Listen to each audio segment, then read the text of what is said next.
Because data centers are moving more from a niche connectivity platform to becoming more of a national critical digital infrastructure, like your electricity, like your telco, like your airports.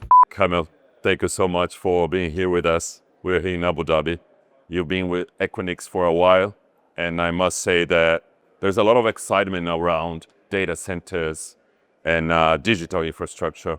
If you could share a bit about Equinix strategy globally and what's your role in this strategy? From an Equinix point of view, we're the global digital infrastructure company. We have almost 300 plus data center in more than 32 countries and more than 70 metros. Our strategy is evolving. We are the leader player in the digital infrastructure, and we are working with along all these countries to basically build out the Equinix infrastructure to expand reach and expand data centers in the area.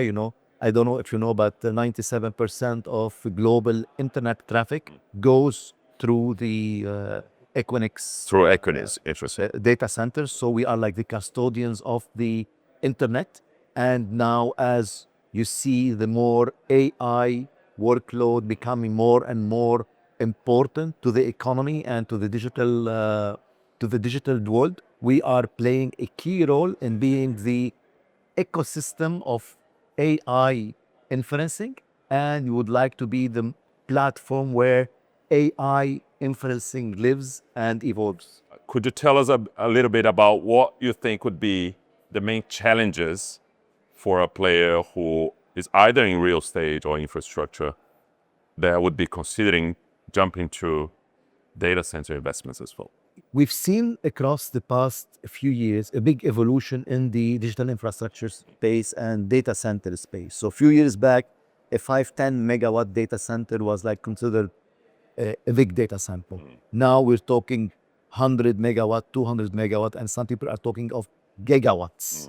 To run a data center, you don't just need the real estate. You need real estate, you need power, you need technology, you need people, you need operation. So it's completely different class. So as Equinix, we provide that operational expertise and that technology leadership to enable us to innovate and provide our customers with a strong, scalable digital infrastructure based on our data centers. So for any new player who would like to come, he needs to be aware of all these challenges. There is a complexity in operating a data center and managing and providing the scalability and the resiliency needed to manage today's workload. Because data centers are moving more from a niche connectivity platform to becoming more of a national critical digital infrastructure, like your electricity, like your telco, like your airports. So to be able to manage and evolve that, you need to have those operational skills, deep technical knowledge, and deep reach to enable you to manage it and grow it. That's great. What I also hear is what is important also when it comes to where you're going to position your data center. So what location is specifically going to do that, either if it's close to a power supply location and so on. But I also understand that the country that you are going for this kind of investments play a big role in your decision. Are there any specific regions where you see that the future of data center playing a big role? Not all data centers are built equal. So you have data centers that are focused more on connectivity, and they need to be closer to where the subsea cables are, because this is where the data traffics are. There is data centers that are more focused on, for example, AI training workload, and these needs to be in countries where you have power and you have power availability and you have a grid. You have data centers who are going to be focused more on cloud workload, and then some countries will ask you to have more of sovereignty of cloud, so they need to be in country. So there is no one size fits all. From an Equinix point of view, we are across that chain. So we have data centers focused on connectivity, we have data centers focused on colo, on enterprises that are really building ecosystems and digital infrastructure that support digital transformation. We have our Hyperscale model where we focus on hyperscale data centers. So it's a broad range. Now, from a Middle East point of view, you've seen all the announcement. As Equinix, we are really committed to the market. We have a strong momentum in the UAE and we're growing our footprint. We have just announced our investments in Saudi, where we're going to build a 100 megawatt data center in Riyadh. So we really believe in the momentum of the region.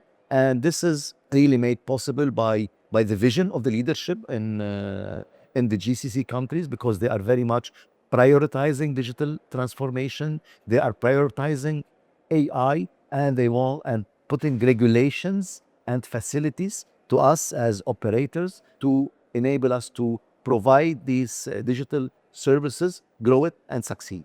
Kamel, I have one final question. And we at GRI, our goal is to connect leaders like yourself to other leaders in the real estate globally. And so my question is, what role do you believe that GRI Institute should play, especially in this region now? We've been operating for almost 30 years now, but in the GCC region, it's quite recent. It's a bit less than a year.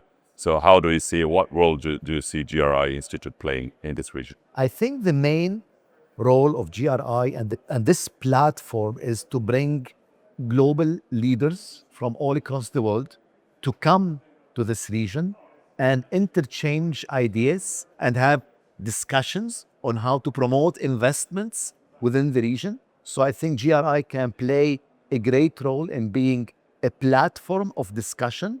Global leaders can bring their experience, and regional leaders can have that discussion to bring that global expertise and that regional expertise and provide a strong investment forum for all of us.